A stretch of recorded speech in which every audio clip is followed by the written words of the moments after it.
The people who do the work on mobile phones are, by and large, engineers.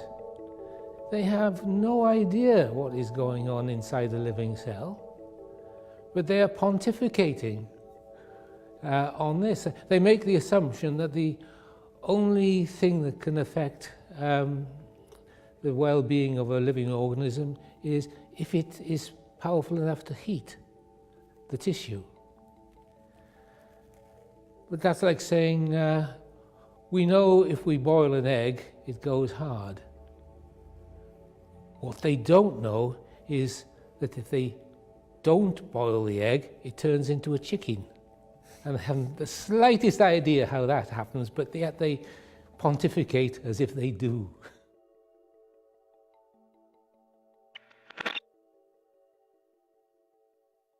In 2011, the World Health Organization changed the danger rating of mobile phones, reclassing it as possibly carcinogenic to humans, based on an increased risk of contracting a glioma, the type of brain tumor associated with using a mobile phone. What was the catalyst for this abrupt change in status? There have been countless studies conducted into the possible health effects of mobile phones, some showing an effect, some showing no effect.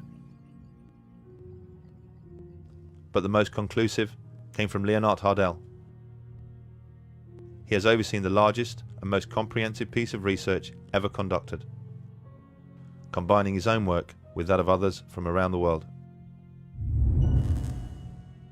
From the early 1990s, they have investigated the phone habits of more than 2,000 people from around the world.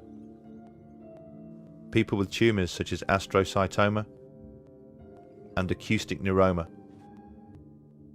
the brain tumours associated most with mobile phone use due to their proximity to the ear. Their findings are shocking.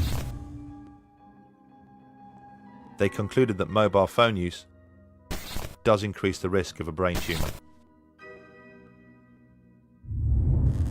And they also discovered why earlier research showed no effect.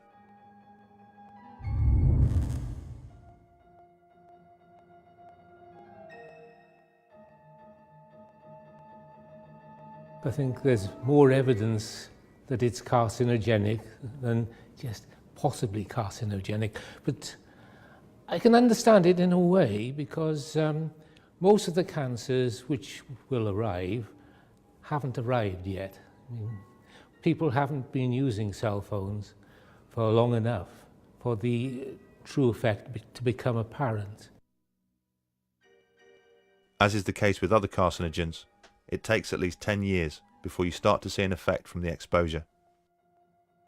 Because the mobile phone explosion didn't really take hold until the late 1990s, it's not surprising we are just starting to see the effects right now.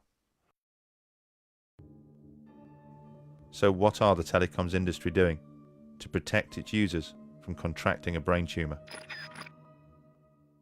A flick to the far reaches of their safety manuals suggests that they are more concerned about protecting themselves.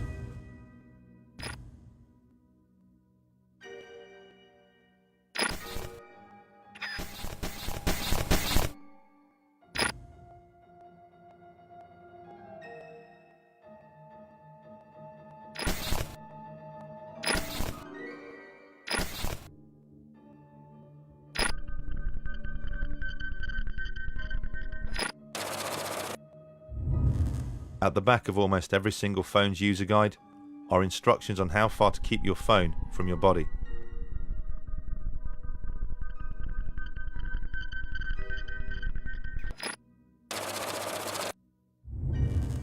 Instructions which, in the most part, are wholly unworkable.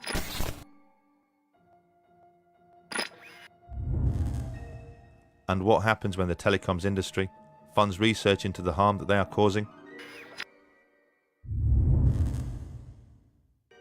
And that research concludes that there is an effect.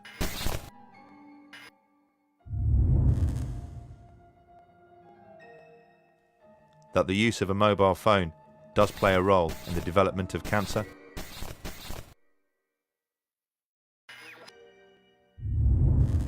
they tend to keep that research to themselves.